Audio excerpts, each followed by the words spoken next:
Wabarakatuh. Bismillahirrahmanirrahim. Alhamdulillah alladzi bi ni'matihi tatimmus shalihat. Asyhadu an la ilaha illallah wahdahu la syarikalah wa asyhadu anna Muhammadan abduhu wa rasuluh. Allahumma shalli wa sallim ala nabiyyina Muhammadin wa ala alihi wa ashabi ajma'in. Ba'du. Yang saya hormati Ketua Pimpinan Cabang Karangpilang, Ketua Ranting Muhammadiyah Gunung Sari Indah, Ketua Aisyah Cabang Karangpilang, Ketua Aisyah Ranting Gunung Sari Indah, Ketua Takmir Gunung Sari Indah, Bapak Ibu jamaah pengajian yang dirahmati Allah. Menjadi syarat utama agar Allah semakin memperhatikan kita dan semakin mengabulkan apa yang kita inginkan, apapun itu, hanya ada satu syarat, yaitu bersyukur kepada Allah Subhanahu wa taala. Dan syukur kita kalau melalui lisan itu disimbolkan dengan kalimat alhamdulillahirabbil alamin. Kalau melalui tindakan berarti kita selalu berupaya untuk menjadi orang baik dengan mentaati apa yang diperintahkan dan berusaha untuk meninggalkan apa yang dilarang. Dengan syarat itu berarti kita bersyukur dan ingat kepada Allah, sehingga kemudian Allah yang maha segala-galanya termasuk yang maha memberi itu mengetahui bahwa kita ini betul-betul memuliakan beliau, kemudian selalu ingat kepada Allah Subhanahu wa taala itu. Maka kemudian Allah membuat satu aturan, la in syakartum la azidannakum itu. Jika kamu bersyukur ya saya tambah, kalau enggak ya sakarepmu kan gitu. Nah, kadang kita lupa. Kadang kita itu kedahuluan mengeluh sehingga kemudian rasa syukur itu lupa. Dan kita mohon kepada Allah mudah-mudahan kita diberikan kesehatan, keluangan waktu. Karena ketika saya melihat presentasi atau mendengar presentasi dari Ketua Ranting tadi, kok ya uripe jenengan iki pengajian tok. Nah, itu kan kalau tidak ada upaya untuk membangkitkan semangat kan yo berat orang itu. Pagi, sore, tadi pagi juga ada pengajian. Gak didobel pisan itu. Malam pengajian, marung rapat pada wis. Luar biasa jenengan. Nah, kemudian saat ini saya diberi amanah untuk menyampaikan materi indikator manusia yang dicintai Allah. Kalau Arabnya ya muasyiratul insan alladzi yuhibbullah. Indikator itu kan tanda-tanda, berarti muasyirat. Lek ditanya apa sih tondo-tondo manusia yang dicintai Allah, mesti jawabannya singkat. Wah, yang penting dadi wong apik lah ngono ya. Tapi nanti masalahnya tidak hanya sesederhana itu. Kita harus memahami secara komprehensif. Yang kita khawatirkan untuk menjadi orang yang dicintai Allah itu dipahami secara parsial, sehingga kemudian dia hanya membangun kecintaan yang itu hubungannya hanya kepada Allah. Maka kemudian tampilan orang itu ya khusyuk, tapi sentuhannya hanya separuh. Sehingga nanti terlihat itu ke masjid rajin, qiyamul lail los, puasa los, tapi nanti kebaikan yang itu juga merupakan anjuran Allah, yaitu sentuhan sosial lemah. Nah, sehingga kemudian perasaannya ini sudah mengarah ke surga, ternyata ndak, belok nanti. Nah, ini jangan sampai kita salah memahami itu. Karena nanti begini kan, celakanya itu begini. Ini belum masuk di slide yang nanti ditampilkan, tapi saya memberi mukadimah sebagai wawasan bagaimana cara memahami untuk menjadi manusia yang dicintai Allah. Ada orang yang ibadahnya luar biasa, puasa iya, haji iya, sedekah iya, kemudian sholat oke. Tapi dia lemah di bidang sosial. Maka kemudian nanti ada orang yang merasa bahwa dengan perilaku kita yang hanya membangun kebaikan yang itu hubungannya dengan Allah, itu dinilai oleh orang bahwa kita itu mendoliminya. Dan bisa jadi iya kita mendoliminya. Nah, celakanya di hadapan Allah Subhanahu wa taala itu ada proses, dan di situ Allah membuka pengaduan, itu masalahnya. Ibarat kata begini, jadi gambarannya itu di akhirat kalau kita membuat ilustrasi, itu Allah membuka meja pengaduan. Dan ternyata yang diadukan itu adalah orang yang tadinya di dunia itu melakukan kebaikan yang luar biasa, cuman kebaikannya sebatas hubungan dia dengan Allah. Dan orang yang mengadu ini merasa didolimi. Nah, oleh karena itu kan ketika Umar Ibnul Khattab menjadi khalifah, itu saking takutnya jangan sampai rakyatku ini merasa saya dolimi, itu Umar bin Khattab biasa membuat langkah nyamar dan ingin mengetahui tentang bagaimana komentar rakyatnya terhadap kepemimpinannya. Lalu Umar bin Khattab menemui seorang yang sudah tua, perempuan. Dan Umar bin Khattab nyamar. Perempuan ini tidak tahu kalau itu Amirul Mukminin. Terus Umar tanya begini, kalau bahasa kita ya gini lah, Mbah, gimana tanggapan jenengan terhadap Umar bin Khattab itu? Jangan lihat jawaban si perempuan itu. Padahal kurang apa Umar bin Khattab ketika menjadi Amirul Mukminin? Sudah adil, sudah macam-macam toh. Kasus yang ada orang bangun masjid kemudian dia mau mencaplok tanahnya orang Yahudi, itu kan orang Yahudi kan komplain. Sehingga kemudian lapor ke Umar bin Khattab. Umar bin Khattab hanya mengirim tulang dikasih garis pedang, kasihkan ke teman-teman di sana, dan teman-teman di situ para sahabat ngerti, wah Umar marah ini kayak gitu. Tapi coba jangan lihat jawaban si perempuan tua itu, Mbah, gimana tanggapan jenengan dengan kepemimpinan Umar? Apa jawabannya? Gak bagus, saya lo tidak pernah dikunjungi. Coba, saya tidak pernah dikunjungi. Nah, saat itu Umar, ya Allah, saya sudah begini kok ada orang yang masih merasa terdolimi oleh saya. Padahal perasaan Umar kan sudah bagus loh. Kurang apa Umar? Sholatnya beliau sudah mubasyarun bil jannah loh ya. Sudah diputuskan oleh Allah sebagai ahli surga. Tapi masih takut.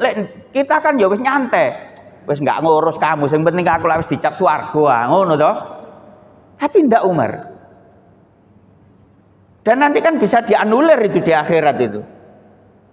Nah, si orang tua itu merasa terdolimi karena tidak dikunjungi. Umar akhirnya begini, kalau gitu saja gini Mbah, jenengan minta tebusan berapa, nanti saya laporkan ke Umar biar dibayar. Padahal itu yang ngomong Umar sendiri loh ya.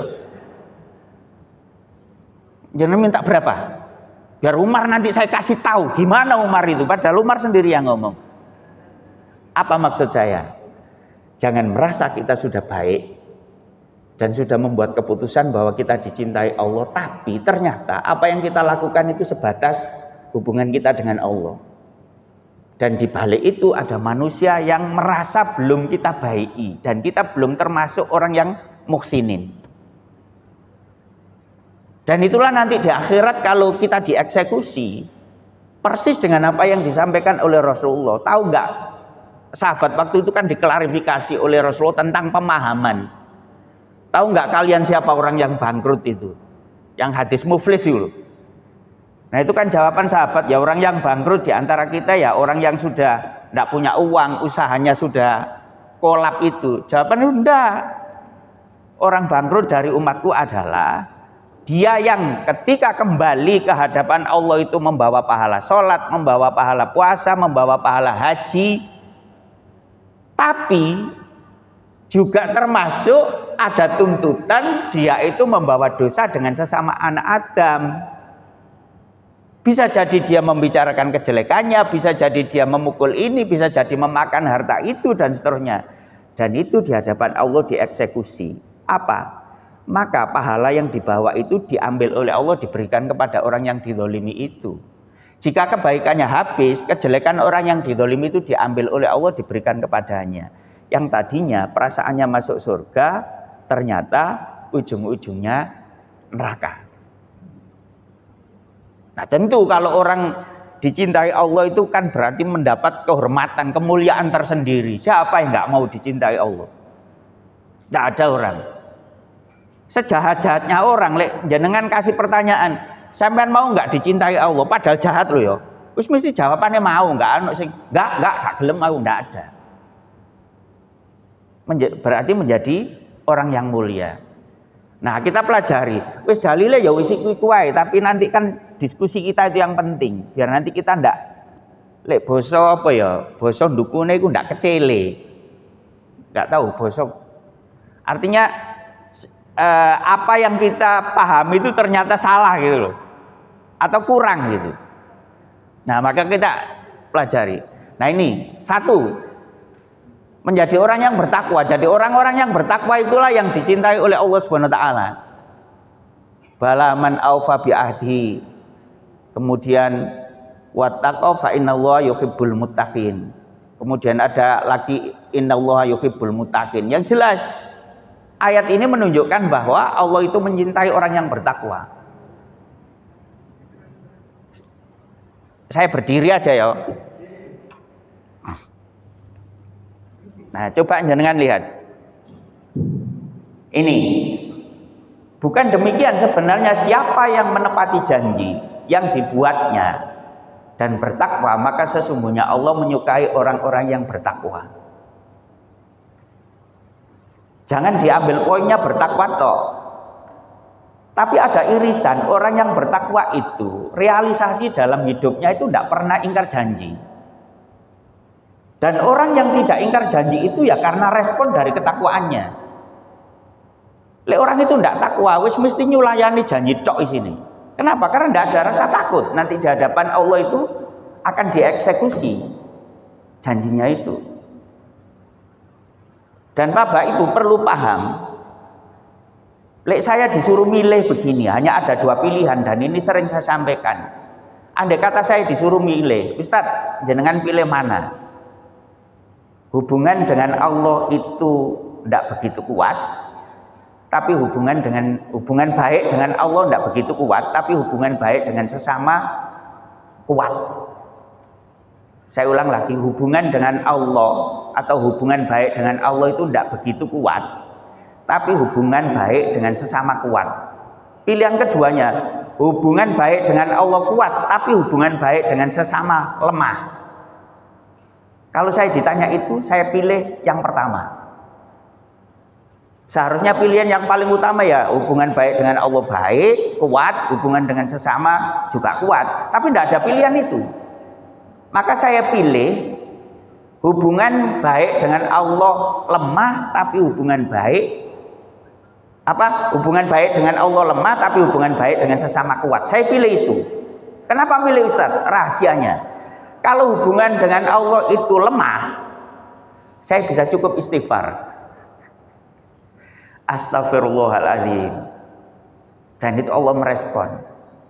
Tapi kalau hubungan dengan sesama itu lemah, saya khawatir saya dolim. Itu saya tidak bisa dengan Allah. Astagfirullahaladzim. Allah dengar, tapi nanti Allah tanya gini, loh orang yang kamu dolimi loh ikhlas atau enggak? Masih gitu. Itu loh masalahnya.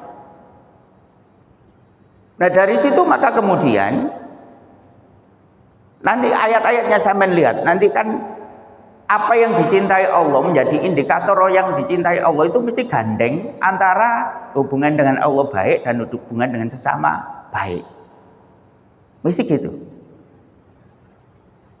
Nah, maka kemudian dari sini jangan sampai kita itu membuat keputusan sing penting aku apik. Bah tonggo jongor lah wis jangan. Jangan lihat di surat Al-Maidah insyaallah ayat 55 atau 56 itu. Ya ayolah 55 mungkin. Coba dicek. Bunyinya begini ayatnya itu. Ya ayyuhalladzina amanu alaikum anfusakum la yadurrukum man dhalla idza tadaitum. Itu diantara bunyi ayatnya. Coba dicek. Itu kan kalau kita lihat terjemahnya kan begini. Wahai orang-orang yang beriman, jagalah dirimu kalau kamu itu sudah menjadi orang baik. Wis cukup dirimu, jangan. Dan orang yang berbuat jahat itu dosanya tidak akan berimbas kepadamu. Iku lek diterjemah realisasinya begini. Sing penting aku dadi wong apik, kon elek lak wis karepmu dhewe. Itu dohirnya begitu. Dan itu pernah dipahami oleh sebagian sahabat saat di zaman kekhalifahan Abu Bakar. Sehingga sudah muncul ada kelompok yang penting saya sudah jadi orang baik, mau orang jelek terserah.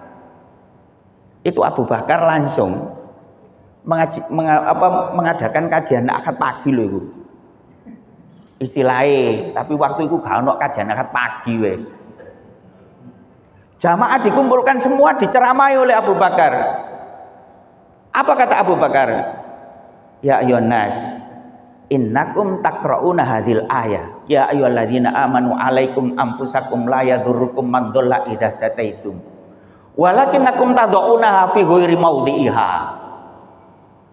Fa inni sami'tu Rasul sallallahu alaihi wasallam yaqul man ra'a minkum munkaron falam yughayyirhu yushiku ay ya'umma bi qabihi. Apa kata Abu Bakar? Wahai jamaah, saya sudah tahu kalian itu membaca ayat ini terus dibacakan itu. Ya ayyuhalladzina amanu alaikum anfusakum la yadurrukum man dhalla idza tadaitum. Tapi kamu memahami ayat itu salah. Bukan pada tempatnya. Sehingga kamu hanya mengurusi diri sendiri, tidak mengurusi orang sekitar. Salah kamu itu. Sementara saya mendengar dari Rasulullah SAW langsung, siapa yang tahu tentang kemungkaran kemudian dia tidak ada upaya membetulkan, meluruskan, jangan kaget kalau nanti Allah segera menurunkan azabnya. 105 Al-Maidah 105. Jangan kaget kalau nanti Allah menurunkan azabnya. Nah, apa maksudnya? Jangan sampai kita menjadi orang baik yang mau dicintai Allah terus ngurusi diri sendiri. Masalah besar itu. Terus apalagi merasa suci ngono ya wis. Lewat ngono wis ana wong welek dijuar, karep-karep jongor lak wis kok. Nah, jangan. Dan itu bukan ciri orang yang bertakwa. Nah, dari sini berarti orang yang bertakwa. Ya toh? Nah, sambil nanti ada hubungannya dengan orang muhsin. Jangan lihat di surat Al-Imran itu ayat 133 134 ya. Wasari'u ila magfiratin mir rabbikum wa jannatin arduha samawati wal ard uiddat lil muttaqin. Ciri orang yang bertakwa itu kalau punya salah segera minta ampun.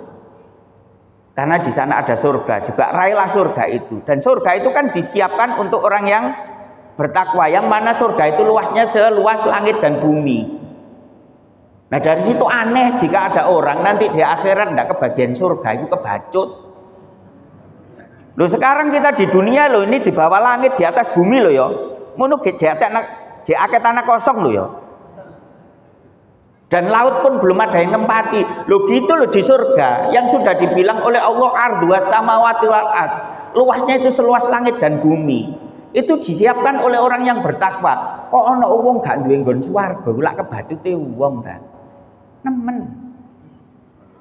Nah, jenengan lihat ciri orang yang bertakwa di ayat setelahnya itu.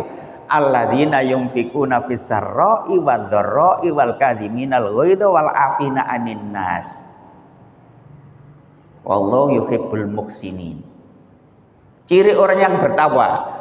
Jangan lihat, lak tidak hanya membangun hubungan baik dengan Allah, tapi kan membangun relasi dengan sesama. Itu penting apa? Sehingga di definisinya orang yang bertakwa itu delok dhisik uripe. Lihat dulu hidupnya. Kalau dia itu mau berinfak, apakah dia di saat ekonominya sempit atau ekonominya longgar? Pokoknya infak, lek sempit ya 2.000, lah ngono sih. Lek longgar 100.000, tergantung bisanya berapa. Pokoknya jangan sepi dari situ. Kemudian bisa mengendalikan dirinya untuk tidak mengumbar amarahnya dan gampang memaafkan, loh ya kan? Sentuhan sosialnya kuat. Dan disitulah Allah menyintai orang-orang yang berbuat kebajikan itu. Nah sehingga kalau mau dicintai Allah, ya sudah, hubungan baik dengan Allah dibangun, hubungan baik dengan sesama pun harus kuat. Nah, kemudian jangan egois loh ya. Jadi gini, kalau saya nerjemah itu, kadhiminal ghaidha wal 'afina 'anil nas itu gini. Sampeyan lek wis jadi orang baik, iku lak mesti karepe ngono-ono sing apa ya? Istilahnya itu. Jadi kalau kita jadi orang baik itu sepertinya nanti harus ada orang yang jadi korban. Apa? Lek merasa wis baik ngono-ono wong welek dilokno. Sampeyan iki cek gobloke wong dikongkon apik gak gelem ngono. Itu berarti dia belum bisa kadhiminal ghaidha. Wis mesti kudu muring-muring lho ya. Apa maneh sing apa benisuk ceramah terus gak dadi apik wong kudu mangkel tok isine wis. Aduh rek ceramah sampai kesel lho wong kok jek welek kabeh ngono. Kudu mau ngamuk tok istilahnya. Jangan, itu bukan ciri orang yang bertakwa. Yang betul, kita itu hanya diwajibkan untuk menyampaikan. Masalah kewajiban untuk memberi petunjuk itu serahkan Allah, bukan tugas kita. Kalau kita memahami itu berarti begini, andai kata kita ini sudah jadi orang baik, jangan ada korban yang kita cemooh, yang kita cela, yang kita marahi. Jangan. Ya sabar, mulai anak sabar ngono-ngono. Bu mari bu enggak waktu nih. Karena saya dikasih waktu jam 9 sampai jam 11 ya. Dikon ceramah rong jam rek aku ngono. Ya coba lagi. Nah ini. Nah sehingga sesungguhnya Allah mencintai orang-orang yang bertakwa, orang yang menjaga diri dari dosa dan melaksanakan perintah Allah dengan penuh keikhlasan, itulah ciri orang yang bertakwa. Nah tapi cirinya takwa itu gitu. Pokoknya sudah jadi orang takwa jangan egois, hanya mementingkan dirinya sendiri. Ya kan?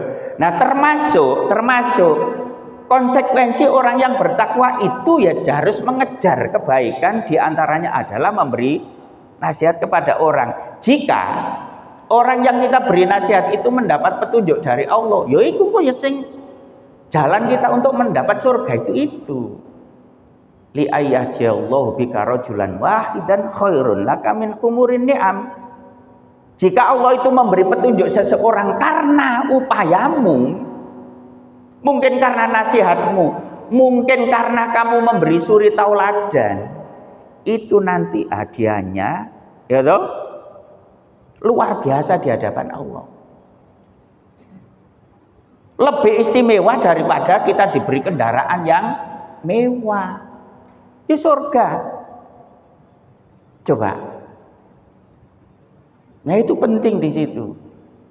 Nah oleh karena itu siapapun jenengan, untuk merespon ini itu jenengan nggak usah susah-susah apal dalil.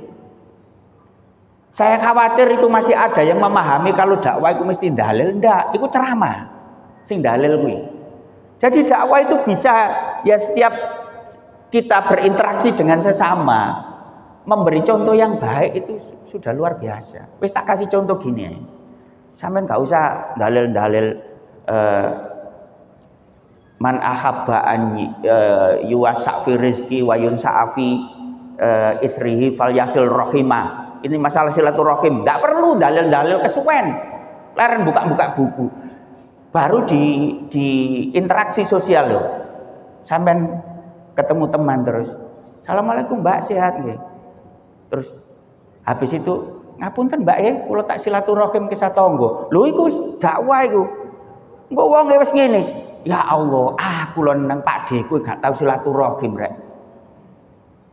Tapi orang ini loh sudah silaturahim ke tetangga. Besoknya dia akan meniru. Lah gak perlu dalil sih. Sampeyan lho gak kira ditakoni, sampeyan silaturahim dalile apa? Kesuwen nduk embongmu niku. Kesuwen. Di pasar loh dengan nada sopan, waktu tawar menawar ndak boleh nggih Mbak ngapunten niku dakwah. Wong iki cek sopane rek. Itu sudah dakwah. Bahkan kalau saya loh ya, mohon maaf, ini menyinggung diri saya pribadi, tapi nggak menyinggung teman. Hasilnya dakwah itu hasil sing nduk lapangan ngono ku daripada sing ceramah ngene iki. Ceramah kadang ditinggal ngantuk. Tapi lek ndek lapangan ngono ku langsung. Serius aku. Gitu. Jenengan ngasih apa ya?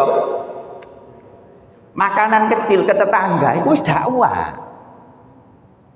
Bu, wis luar biasa. Wis iku wenjo wong iku rek. Gak tau lali tangga. Jadi punya apapun itu ndak lupa tetangga. Lah itu kan sedekah. Itu kan iku wis gak perlu dalil. Dan itu yang lebih menyentuh daripada sing ceramah ngene iki. Wis dalil kok mari ngono metu teko ceramah lali, ya toh? Tapi yang langsung lho sing pas. Nah itu. Next, langsung. Nah, al-muhsinun, orang-orang yang berbuat baik. Di antara ayatnya adalah di sini. Al-Baqarah 195 misalnya. Wa anfiqu fi sabilillahi wa la tulqu bi aidikum ila tahlukati wa ahsinu innallaha yuhibbul muhsinin. Lagi-lagi coba berinfaklah, lo kan sentuhan sosial kan. Lo infak kalau nggak sesama kemana? Masa infak ke Allah kan enggak? Ya kepada sesama itu, ya toh? Terus kemudian jadi wa anfiqu fi sabilillah, berinfaklah di jalan Allah, janganlah jerumuskan dirimu ke dalam kebinasaan, ini menjaga diri. Nah, terjemahan walatulku bi aidikum ila tahluka itu banyak loh ya, termasuk lingkungan. Termasuk lingkungan, ini sentuhan sosial semua. Nah coba kalau kita ini tidak memperhatikan terjemahan itu termasuk lingkungan, terus kita itu wes katakanlah menjaga kebersihan, enggak. Nanti siapa yang hancur? Kita sendiri kan. Jadi walatulku bi aidikum ila tahluka itu jangan hanya diterjemah konsumsi obat-obat terlarang, enggak. Apapun yang itu diindikasikan nanti merusak jiwa, termasuk kesehatan, termasuk lingkungan enggak sehat, itu masuk ayat itu. Lho kelak sentuhan sosial kabeh. Itu. Nah, kemudian wa ahsinu innallaha yuhibbul muhsinin. Lalu dan berbuat baiklah sesungguhnya Allah menyukai orang-orang yang berbuat baik. Nah, ayat berikutnya yang tadi sudah saya sebut itu, yaitu di apa namanya? Ali Imran ini sebenarnya, Ali Imran yang ini ayat ini. Jadi alladzina yunfiquna fis sarra'i wad dharra'i wal kadhiminal ghaidha wal 'afina 'anil nas wallahu yuhibbul muhsinin, yaitu orang-orang yang menafkahkan hartanya baik di waktu lapang maupun sempit, dan orang-orang yang menahan amarahnya dan memaafkan kesalahan orang, dan Allah menyukai orang-orang yang berbuat baik. Sosial, tapi kabut loh ya. Memaafkan kesalahan orang itu bukan sesuatu yang ringan. Oh, itu butuh perjuangan luar biasa. Sehingga kemudian di surat Syura ayat 40 itu, oh Allah memberitahu pahala orang yang gampang memaafkan itu. Wa man afa wa aslaha fa ajruhu 'ala Allah. Siapa yang gampang memaafkan kesalahan orang lain, ya toh, lalu menjadikan setelah itu berbuat kebajikan, fa ajruhu 'ala Allah. Pahalanya itu saking gedenya terserah Allah. Setelah saya telusuri, ya Allah, apresiasi Allah terhadap orang yang gampang memaafkan kesalahan begitu besar itu ternyata tidak gampang. Saya sendiri loh kalau disakiti orang saat itu ingin memaafkan itu kok wabote, cek nunggu. Apalagi agama itu memberi kesempatan marah itu 3 hari ya toh. Ya kan? Kan ada hadis itu. Jadi kalau marah kan boleh tapi jangan melebihi 3 hari kan gitu. Sudah pernah dengar itu kan? Nah tapi nek marah terus bisa memaafkan saat itu. Ojo digawe konsep Jek, misalnya marahnya sekarang ya toh, karena ada yang menyakiti. Terus ngene, kok gurung nyopo Mbak saiki kurang 3 dino. Wah, nggak perlu. Ya wis mari, lapo kok ditutup-tutup no 3 dino iku. Suami istri marah, terus setelah itu sadar, ya wis selesai. Nggak usah diem, misalnya sing ibu-ibu, disopo sing lanang. Bu ya apa bu? Gak ngomong sih, saya kurang 3 dino, gak usah, ya wes mari. Itu kan batasan maksimal, bukan syariat yang harus diselesaikan 3 hari ndak. Kadang ono sing di pedoman lumayan rek 3 dino. Jangan. Tuh, coba agama kayak gitu detailnya. Dan jika kita bisa begitu, itulah indikator kalau kita dicintai Allah itu. Ya kan? Coba jenengan lihat di surat An-Nisa ayat 36. Coba. Saya ingin mengatakan begini. Jenengan lihat An-Nisa 36. Wa'budullaha wa la tusyriku bihi syai'a, awal ayatnya itu loh. Wa'budullaha wa la tusyriku bihi syai'a wa bil walidaini ihsana wa bidzil qurba wal yatama wal jaril dzil qurba wal jaril junubi wasahibi bil jambi wa ibnis sabil wa ma malakat aymanukum innallaha la yuhibbu man kana mukhtalan fakhura itu loh. Itu mau saya jelaskan begini. Jenengan lihat bagaimana gaya Allah mengajarkan orang baik. Sebenarnya Allah itu kan punya hak. Wes kamu nggak usah ngurus yang lain, sing penting baik kepada saya, kan begitu toh? Sebenarnya Allah logikanya. Wong tujuan kita itu loh kan, tujuan kan sudah jelas. Wa ma khalaqtul jinna wal insa illa liya'budun. Kata Allah, tujuan saya menciptakan jin dan manusia itu nggak ada lain tujuannya kecuali illa liya'budun, kecuali menyembah saya.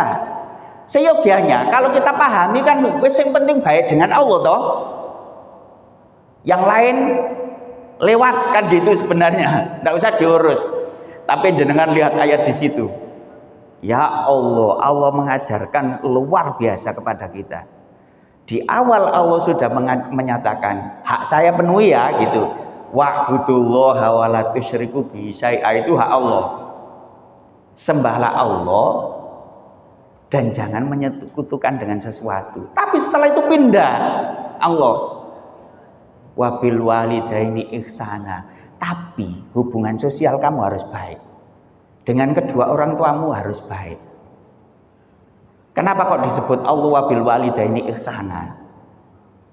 Kok enggak mosok wong enggak ngerti dhewe ndak begitu? Jangan lihat, orang tua itu kadang beda akidah, beda agama, tapi tetap Allah menganjurkan selama itu orang tuamu kamu harus berbuat baik, dan seterusnya itu. Jadi dengan tetangga dekat, dengan tetangga jauh. Tetangga dekat itu sesama akidah, tetangga jauh itu ya sing penting tetanggamu, apakah itu seagama atau tidak, pokoknya harus baik kata Allah. Temanmu, teman sejawatmu harus baik, hamba sahayamu harus baik.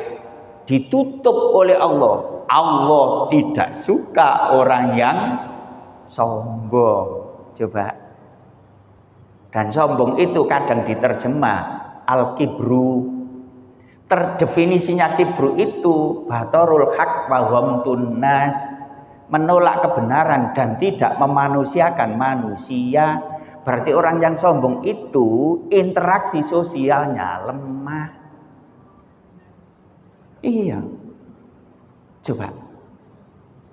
Luar biasa Allah itu. Enggak egois Allah itu. Padahal sudah jelas wa ma khalaqtul jinna wal insa illa liya'budun. Tapi kenapa kok hak saya kasih, tapi jangan lupa hak sesama juga Anda kasih. Maka jenengan punya tetangga siapapun, agamanya apapun, ajaran Islam itu harus diperbaiki. Artinya interaksi kita harus baik. Jangan begini, kanan Nasrani, kiri Yahudi. Terus ada maling masuk di rumah yang Kristen. Jarno wong Kristen ayo dimaling lawes. Itu bukan ajaran Islam. Islam nggak pernah ngajarkan itu. Sampai Rasulullah SAW dalam masalah ini itu mengatakan begini, mazala Jibrilu yusini bil jari hatta dzanantu annahu sayuwarithu. Sampai detik ini Jibril selalu mewasiati saya, selalu wanti-wanti ke saya, selalu berpesan kepada saya, Muhammad, kamu harus baik dengan tetanggamu. Kata Muhammad, sampai saya mengira kalau tetangga saya itu bisa mewarisi, saking pentingnya. Padahal tetangga kalau tidak ada hubungan ahli waris kan nggak bisa mewarisi. Yang dimaksud tetangga itu siapa ya? Tetangga siapapun. Kurang apa indahnya Islam itu? Dan kalau kita mau dicintai Allah, ya harus berbuat baik kepada Allah, berbuat kebaik kepada sesama, kuat. Begitu. Berbuat baik kepada Allah kuat, berbuat kepada sesama lemah, nggak baik, itu Allah nggak suka malahan. Nek kita kan enggak dibaiki orang kemudian yang lain enggak dibaiki, lak ngomong ngene, wis rezekiku ancene, lak ngono sih. Rezekiku. Saya kasih tahu begini ya, misal ada orang si A dibantu orang dikasih uang, si B enggak, yang si B protes. Karena si A bilang, sampean mau oleh tak? Oleh apa, Cak? Aku lu diamplopi 2 juta. Sampean gak i? Wah, nemene wong iku. Iki lek gayae anu lak. Gayae wong lak ngene. Wis nasibmu iki rezekiku. Nah, seyogyanya Allah kan begitu. Misalnya Allah gini, wah orang itu baik dengan saya, dengan sesama ndak baik, ya wis rezekiku kan seharusnya. Tapi ndak, Allah marah. Ndak, kamu baik dengan saya juga harus baik dengan sesama. Begitu Allah itu. Dan kenapa Allah mengajarkan gitu kok kadang kita itu ndak punya hati yang seperti itu. Nah ini penting. Kayak oleh nomor piro, Bu? Loro ya. Cepet wawa berarti. Lanjut. Nah, at-tawwabun, orang-orang yang bertaubat itu dicintai Allah. Saya tanya jenengan, ada orang itu selama hidupnya ketika berinteraksi kepada kita itu selalu menyakiti kita, selalu menyakiti pokoknya. Terus tiba-tiba kapok. Pertanyaan saya, jangan masih ingat-ingat kan kesalahannya yang menyakiti kita itu? Wis mesti diweling-eling ae. Padahal orangnya sudah baik loh, jek eling. Apane mbiyen iku lho tahu, aku lho disaduki, jek ngono jekan. Mbiyen lho, ya Allah, padha nduk warung kopine, wis ora aku gak ndek dhuwit lho, dek ngopi enak gak nawani blas. Tapi jenengan lihat Allah. Walaupun hambanya itu bersalah, tapi kalau bertaubat itu diapresiasi dan itu menjadi orang yang dicintai Allah. Allah lupa dengan kesalahannya itu.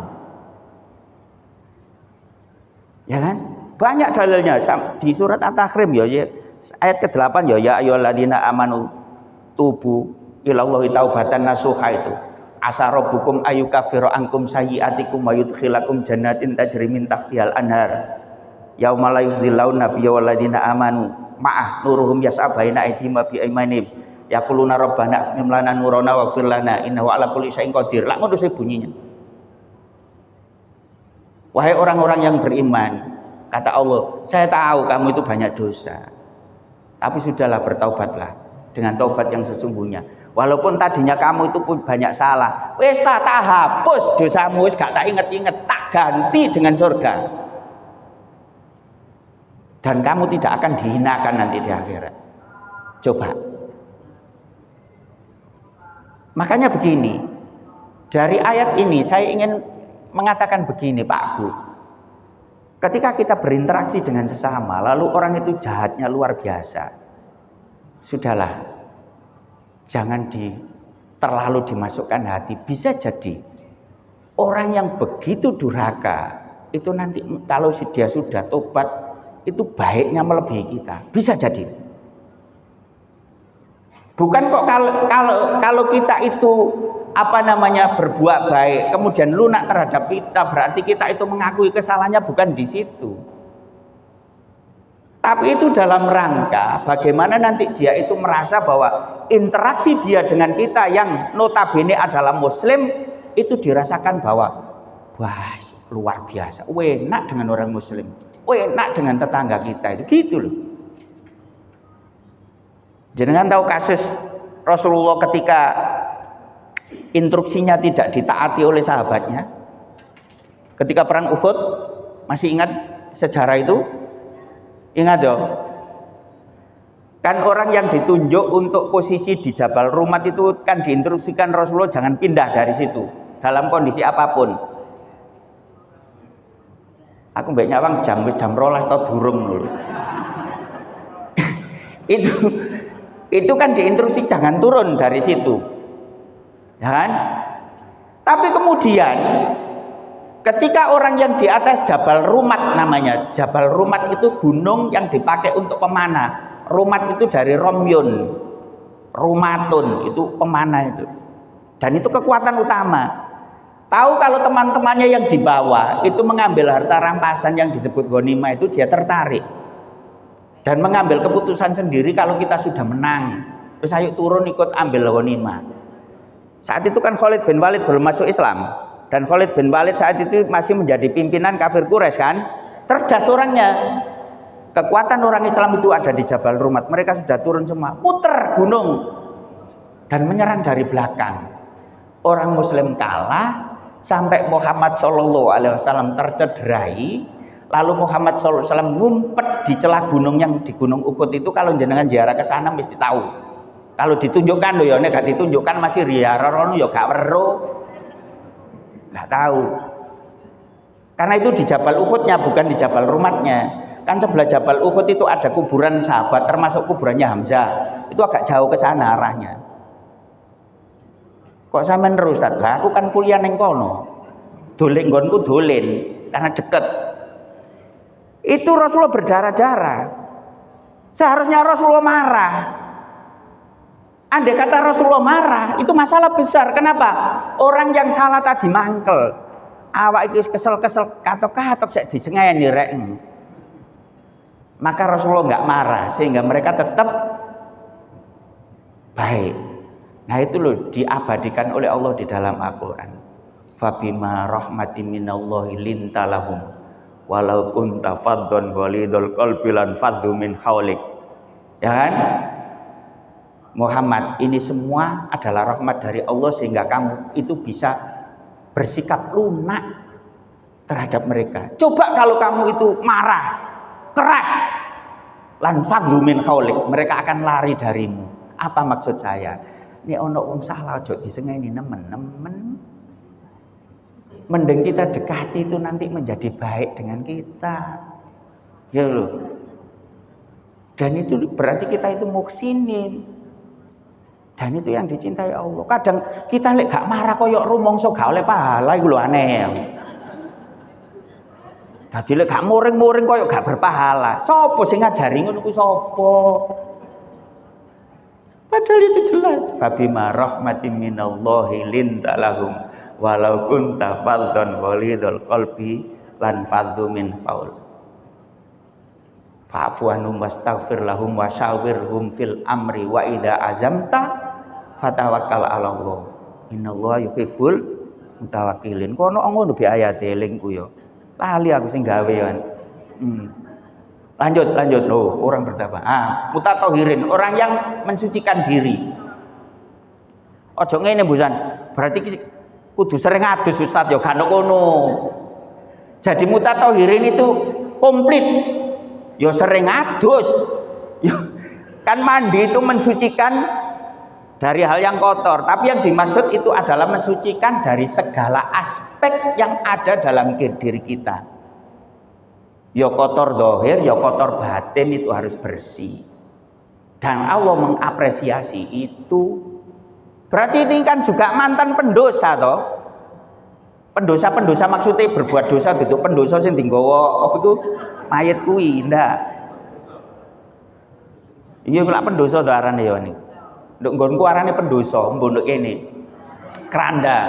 Nah, innallaha yuhibbut tawwabina wa yuhibbul mutatahhirin. Sesungguhnya Allah mencintai orang-orang yang bertaubat dan orang-orang yang menyucikan diri. Pokoknya gini, selama orang itu masih di dunia, walaupun dia itu durhaka, Allah itu nggak segera marah, masih ditunggu. Be wong iki nang tobat. Tapi ono sing mikir ngene, lah apa sih? Allah kok sesulit itu lah. Ya sudahlah, orang itu ditakdirkan tobat semua kan beres. Enggak begitu Allah. Memang menguji kita. Apa upaya kita? Sebenarnya Allah bisa. Loh, Allah itu loh menjadikan kita semuanya enggak berdosa loh bisa. Tapi kan memang kita sudah dicetak begitu. Wa nafsi wa ma sawwaha fa alhamaha fujuraha wa taqwaha. Ya. Qad aflaha man zakkaha wa qad khaba man dasaha, kan begitu. Ketika Allah sudah membuat kita yang sempurna itu, maka Allah menaruh file di dalam kita itu, tinggal kita klik yang mana. Dua file apa? Fujur takwa. Jadi potensi untuk durhaka, potensi takwa itu sudah ada di dalam jiwa kita. Ustadz kiai ono nuk ini. Jadi jangan dianggap lek dadi kiai gak tau mikir dosa be. Ya apa wong nduk tubuh wis ana mikir dosa kok diwara gak mikir dosa. Fa'alhama fujuraha wa taqwa, itu kan Allah sudah mengilhamkan dalam jiwa manusia itu untuk potensi dosa dan untuk potensi takwa kan. Baru qad aflaha man zakkaha. Ya untung bagi orang yang hanya ngeklik kebaikannya dan selalu membersihkan diri. Wa qad khaba man dasaha, dan justru orang yang rugi itu adalah orang yang mengotori dirinya. Makanya harus mensucikan diri itu. Kalau mau begitu, diapresiasi oleh Allah dan dicintai oleh Allah. Nggak peduli dia tadinya itu dosa. Nggak peduli kata Allah. Makanya kan banyak hadis itu. Sebesar apapun dosamu, mau seluas langit dan bumi dosamu, tapi lek tobat, beres urusannya. Beres. Loh ada loh orang yang bertobat itu belum melakukan apa-apa sudah dicap masuk surga, kan ada sahabat begitu.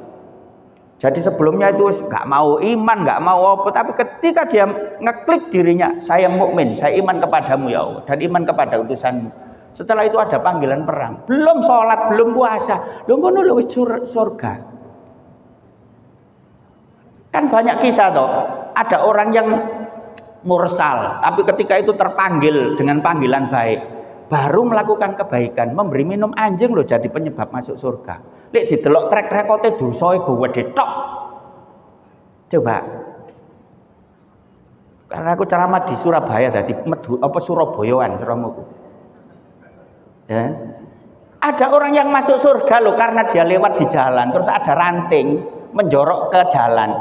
Iki lek gak tak patahkan. Ini nanti ada orang pakai sepeda motor nggak eleman, nggak pakai kacamata, kena matanya cedera, dipatahkan, penyebab masuk surga.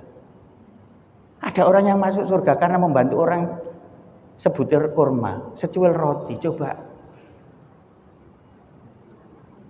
kebaikan luar biasa. Dan itu diapresiasi oleh Allah. Dan itu juga dalam rangka membersihkan diri. Makanya Rasulullah kan gini, ketika bilang takwalah kepada Allah. Terus Rasulullah juga sadar umatku itu akeh dosane. Lek aku wis pancen terjaga dari dosa kan, tapi umatku kan enggak. Maka apa instruksi Rasulullah? Ittaqillah haitsu ma kunta wa atbi'is sayyi'atal hasanata tamhuha. Takwalah kamu itu dimanapun dan menjadi apapun, ya, dan jangan lupa ikutilah perbuatan jelekmu itu dengan perbuatan yang baik. Nah, perbuatan yang baik itulah dalam rangka mensucikan diri itu sebagai penghapusnya. Lu kurang apa? Tapi gini, itu jangan dijadikan satu jadwal kehidupan ini. Dosa rek terus apik rek ding menghapus. Menesuk ngene, dosa rek apik rek, jangan begitu.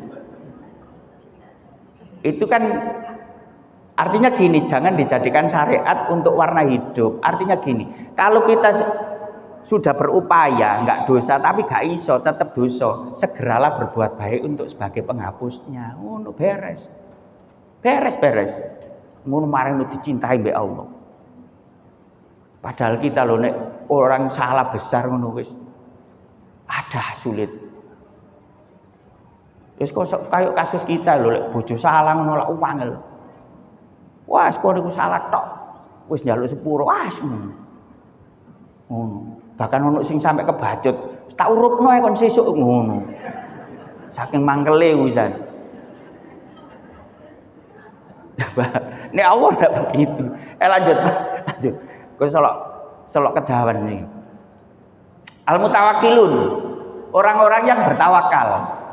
Ini tadi yang saya sebutkan itu, fabima rahmatin minallahi lintalahum. Walaupun tafadzun ghalidul qalbi lan fadhu min haulik fa'fu anhum wastaghfir lahum wasyawirhum fil amri. Fa idza azamta fatawakkal 'ala Allah, innallaha yuhibbul mutawakkilin. Jadi maka berkat rahmat Allah engkau Nabi Muhammad berlaku lemah lembut terhadap mereka. Seandainya engkau bersikap keras dan berhati kasar, tentulah mereka akan menjauh dari sekitarmu. Oleh karena itu maafkanlah mereka, mohonkanlah ampunan untuk mereka dan bermusyawarah dengan mereka dalam segala urusan penting. Kemudian apabila engkau telah membulatkan tekad, bertawakallah kepada Allah, sesungguhnya Allah mencintai orang-orang yang bertawakal. Artinya begini, kenapa kok Allah mencintai orang yang bertawakal? Kan Allah itu sudah menyatakan diri, semua itu ada di saya. Lek kamu punya urusan apa ya serahkan ke saya. Iya. Lek kamu serahkan kepada yang lainnya, ya nanti Allah menyerahkan wis urusan gak nang aku kok gitu. Dan Allah marah itu. Maka sudahlah, urusan apapun kita serahkan kepada Allah. Ya tentu begini pemahamannya. Untuk urusan yang memang kita bisa minta bantuan kepada sesama ya, Allah memperbolehkan itu.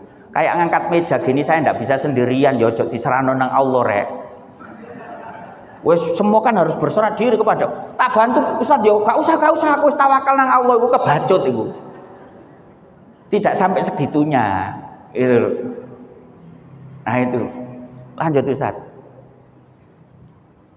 Gak masalah kawan dan aku ya sodok pegel Ustaz. Ayo.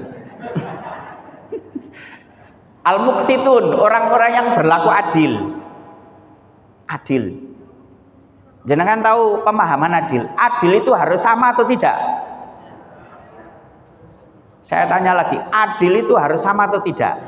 Nah, yang disebut adil itu berikan sesuai porsinya. Itu adil. Jenengan tak kasih tahu. Ada orang untuk gambaran gimana sih adil memberikan sesuai porsinya itu. Ada orang dia kerja, tapi gajinya sebulan itu hanya 1,5 juta. Lho ngono sampean bagai omah nduk nggone. Darmo satelit sing rumah mewah iku elit. Iku terus sampean pesen gini, biar aku adil, kon tak bagi omah iki. Nggono ramuten, aja didol lho ya. Aja didol. Iku menurut jenengan adil terus engko wonge bahagia. Ya sumpek. Lah wong gajine 1,5 juta sampean bebani rumah di Darmo satelit sing rumah elit iku bayar listrike lho gak iso. Ya kan? Mari ngono dhek nganggoni saulan ana tagihan listrik. Iki apa iki? Ya apa? Bayar sampah nggak iso, bayar banyu nggak iso, itu gak adil. Nuwun sewu, lek sampean nggak ada istri lebih dari satu, adil itu aja dipodo. Sing situ duwe anak 5, sing situ duwe anak 1, podo 1 juta yo loro kabeh sing duwe anak 5 iku mau. Itu gak adil namanya.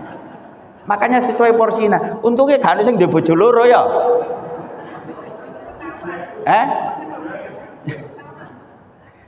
Wis tak percaya sampean gaya iso ngomong tok kaya aku, wis gak kira iso. Lho iku lho gambaran adil itu begini. Nah, Allah itu menyuruh adil itu di situ gambarannya. Berilah hak orang itu sesuai porsinya. Jangan disamaratakan, malah nanti ndak adil. Kadang menyiksa loh ya kita itu. Ya kayak gitu tadi. Jika omah mewah koyo luar biasa, masalahnya gak oleh didol loh ya masalahnya. Nah, kalau dijual ya wis langsung dijual sama orang itu, enggak, jangan dijual ngono. Wis gak iso urip, gajine mek 1,5 juta. Gitu loh. Nah itu. Nah, sehingga di sini innallaha yuhibbul muqsitin itu. Sesungguhnya Allah mencintai orang-orang yang bersikap adil. Nah, gambarannya adil itu begitu. Kalau yang lainnya kan sudah saya jelaskan tadi, yang kasus Jabal Rumat itu tadi. Terus Ustaz. As-sabirun, orang-orang yang sabar. Sabar iki enak diomongno. Enteng prakteke wangel. Karena saking beratnya itu Allah juga memberi pahala orang yang sabar itu bighairi hisab. Innama yuwaffas sabiruna ajrahum bighairi hisab. Gak ada di sini Bu, saya baca ayat lain. Sesungguhnya Allah memberi pahala orang yang sabar itu tanpa batas. Itu gak salah di surat Syura ayat 40 saja. Innama yuwaffas sabiruna ajrahum bighairi hisab. Iya Be, saya mencek lah. Nah, maksud saya begini. Wong Allah loh memberi pahala orang yang bersabar itu tanpa batas. Kenapa kalau kita disuruh sabar kok ijek ngomong ini? Sabar iku ono batas sih Ustaz, kok ngono? Sampai kapan aku iso sabar? Ya seharusnya bersabar. Nah, makanya gini, kenapa kok Allah mengapresiasi dan menyintai orang yang sabar? Ini berarti orang ini masih mengindahkan dan masih tahu siapa yang punya hak untuk memberi, sehingga sabar. Makanya gambarannya begini, orang tua itu punya anak terus anak nggak sabar lah, mesti ngene. Makanya tak sabar, roket mau dikon sabar gak gelem. Artinya apa? Allah juga begitu, sabar. Saya lebih tahu untuk kamu itu apa, kapan, itu tahu saya. Kenapa kamu nggak sabar gitu? Nah, sehingga di situ. Nah, maka ya ayyuhalladzina amanu ista'inu bisabri wassalah innallaha ma'as-sabirin. Hai orang-orang yang beriman, jadikanlah sabar dan sholat sebagai penolongmu. Antara sabar dan tidak sabar beda sedikit, itu resikonya jauh.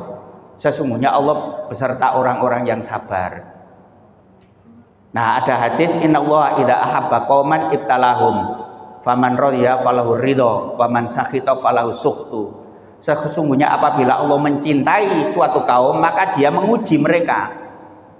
Kadang kita itu diuji, itu bukan karena Allah menghadap kita loh, dicek sabari, dites, sabar enggak ya iki.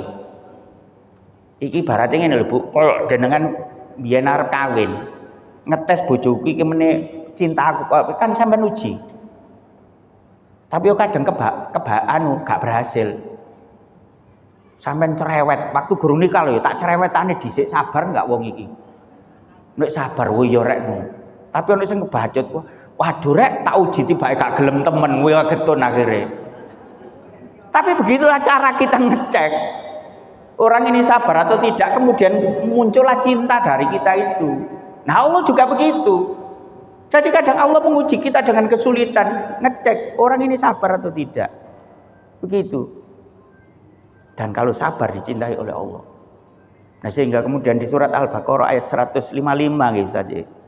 Walanabluwannakum bisyai'im minal khaufi wal ju'i wa naqsim minal amwali wal anfusi was samarat wa basyiris sabirin.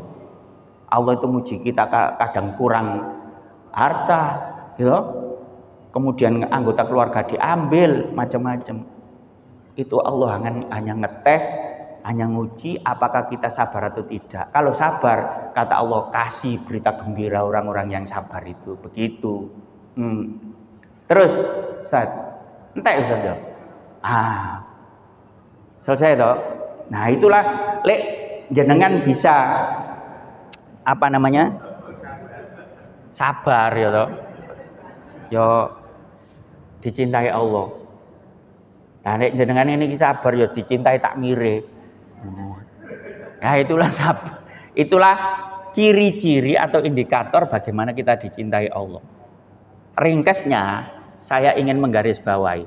Kalau kita mau dicintai Allah, walaupun banyak indikator tadi, jangan lupa ukuran intinya adalah kita berbuat baik kepada Allah, juga berbuat baik kepada sesama. Harus ada perimbangan. Yang itu biasa populer hablum minallah wa hablum minan nas itu. Jangan secuil-secuil itu. Makanya sebagai konsekuensi logis, walaupun orang itu badannya luar biasa tapi interaksi sosialnya lemah, itu ya gerasan-rasan wong. Wah, gak cocok blas. Wong iku sapa masjid tok karo tangga, konsekuensi logis. Tapi kalau dia ke masjid, interaksi sosial luar biasa. Orang itu angel golek wong koyo ngono ku rek. Nah, Allah juga begitu memandangnya kepada kita. Mudah-mudahan Allah selalu memberi petunjuk kepada kita dan menerima segala amal soleh kita, dan mudah-mudahan kita menjadi hamba yang berperilaku nanti dicintai oleh Allah Subhanahu wa taala. Itu yang terpenting. Segala kesalahan kita diampuni oleh Allah Subhanahu wa taala. Kita tutup dengan doa, Allahumma aslih lana dinana alladzi wa ismatu amrina wa aslih lana dunyana allati fiha ma'ashuna wa aslih lana akhiratana allati ilaiha ma'aduna waj'alil hayata ziyadatan lana fi kulli khairin waj'alil mauta rahatan lana min kulli syarr. Allahumma arinal haqqa haqqa warzuqna tibaa wa arinal batila batila warzuqna ijtinaba. Allahumma la taj'alna dhanban illa ghafarta wa la daynan illa qadaita wa la hamman illa farajta wa la aiban illa satarta wa la maridun illa syafaita wa la hajatan min hawaijid dunya wal akhirati illa qadaita wa yasarta bi rahmatika ya arhamar rahim.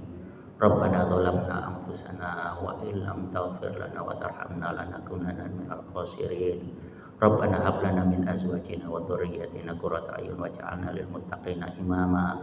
Rabbana taqabbal minna innaka antas samiul alim wa tub 'alaina innaka antat tawwabur rahim. Rabbana atina fid dunya hasanah wa fil akhirati hasanah wa qina adzabannar.